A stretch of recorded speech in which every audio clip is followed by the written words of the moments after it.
Hello and welcome to my channel, or welcome back to my channel. My name is Jay and this is a web of classic tales. If you're enjoying the videos, please like, subscribe, share, and comment. If you want notifications every single time a new video is uploaded, please click on the little bell icon. Today we'll continue reading L. Frank Baum's Ozma of Oz.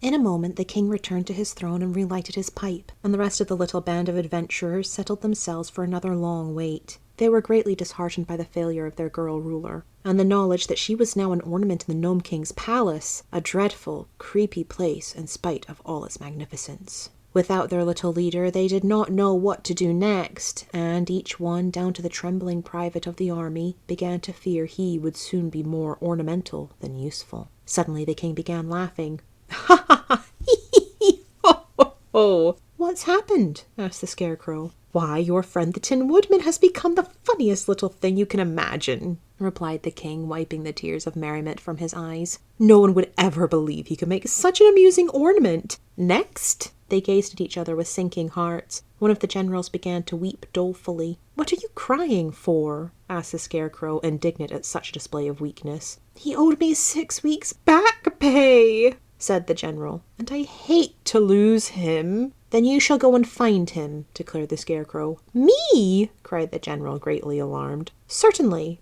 It is your duty to follow your commander. March!" "I won't," said the general. "I'd like to, of course, but I just simply won't." The Scarecrow looked inquiringly at the Gnome King. "Never mind," said the jolly monarch. "If he doesn't care to enter the palace and make his guesses, I'll throw him into one of my fiery furnaces." "I'll go! Of course I'm going!" yelled the general as quick as scat. "Where is the entrance? Where is it? Let me go at once!" So the Gnome King escorted him to the palace and again returned to await the result. What the general did, no one can tell, but it was not long before the king called for the next victim, and a colonel was forced to try his fortune. Thus, one after another, all of the 26 officers filed into the palace and made their guesses, and became ornaments. Meantime, the king ordered refreshments to be served to those waiting, and at his command a rudely shaped gnome entered, bearing a tray. This gnome was not unlike the others that Dorothy had seen, but he wore a heavy gold chain around his neck to show that he was the chief steward of the Gnome King, and he assumed an air of much importance, and even told his majesty not to eat too much cake late at night, or he would be ill. Dorothy, however, was hungry, and she was not afraid of being ill, so she ate several cakes and found them good.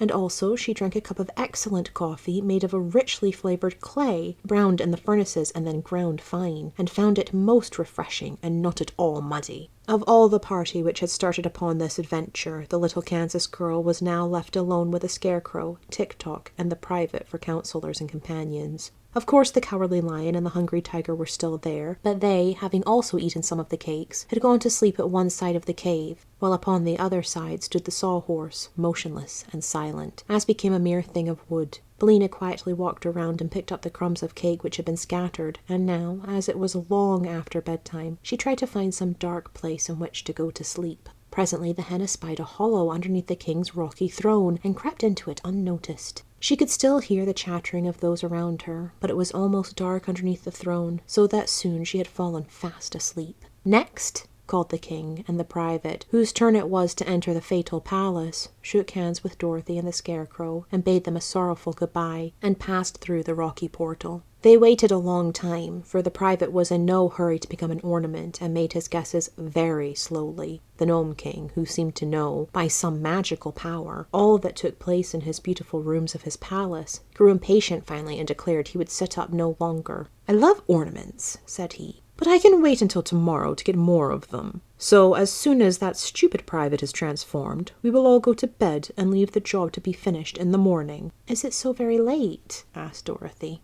"Why, it is after midnight," said the king, "and that strikes me as being late enough. There is neither night nor day in my kingdom, because it is under the earth's surface, where the sun does not shine. But we have to sleep just the same as the upstairs people do, and for my part I'm going to bed in a few minutes." Indeed, it was not long after this the private made his last guess. Of course he guessed wrongly, and of course he at once became an ornament. So the king was greatly pleased, and clapped his hands to summon his chief steward. "Show these guests to some of the sleeping apartments," he commanded, "and be quick about it too, for I'm dreadfully sleepy myself." "You've no business to sit up so late," replied the steward gruffly. "You'll be as cross as a griffin tomorrow morning." His Majesty made no answer to this remark, and the chief steward led Dorothy through another doorway into a long hall, from which several plain but comfortable sleeping rooms opened. The little girl was given the first room, and the Scarecrow and Tik-Tok the next, although they never slept, and the Lion and the Tiger the third. The Sawhorse hobbled after the steward into a fourth room to stand stiffly in the center of it until morning. Each night was rather a bore to the Scarecrow, Tik-Tok, and the Sawhorse, but they had learned from experience to pass the time patiently and quietly, since all their friends who were made of flesh had to sleep and did not like to be disturbed. When the chief steward had left them alone, the Scarecrow remarked sadly, "I am in great sorrow over the loss of my old comrade, the Tin Woodman. We have had many dangerous adventures together, and escaped them all, and now it grieves me to know that he has become an ornament and is lost to me forever." "He was always an ornament to society," said Tik-Tok. "True, but now the Gnome King laughs at him, and calls him the funniest ornament in all the palace. It will hurt my poor friend's pride to be laughed at," continued the Scarecrow sadly. "We will make rather absurd ornaments ourselves tomorrow," observed the machine in his monotonous voice. Just then Dorothy ran into their room in a state of great anxiety, crying, "Where's Billina? Have you seen Billina? Is she here?" "No," answered the Scarecrow. "Then what has become of her?" asked the girl. "Why, I thought she was with you," said the Scarecrow. "Yet I do not remember seeing the yellow hen since she picked up the crumbs of cake." "We must have left her in the room where the king's throne is," decided Dorothy, and at once she turned and ran down the hall to the door through which they had entered. But it was fast closed and locked on the other side, and the heavy slab of rock proved to be so thick that no sound could pass through it, so Dorothy was forced to return to her chamber. The Cowardly Lion stuck his head into her room to try to console the girl for the loss of her feathered friend. "The yellow hen is well able to take care of herself," said he. "So don't worry about her, but try to get all the sleep you can. It has been a long and weary day, and you need rest." "I'll probably get lots of rest tomorrow, when I become an ornament," said Dorothy sleepily. But she lay down upon her couch nevertheless, and in spite of all her worries was soon in the land of dreams. Thank you for listening. This has been L. Frank Baum's Ozma of Oz, Chapter 13. I've been Jay. This has been a Web of Classic Tales. Please like, subscribe, share, comment, click the bell icon for notifications. I hope you're having a fantastic day. Have a nice life, and I'll see you next time.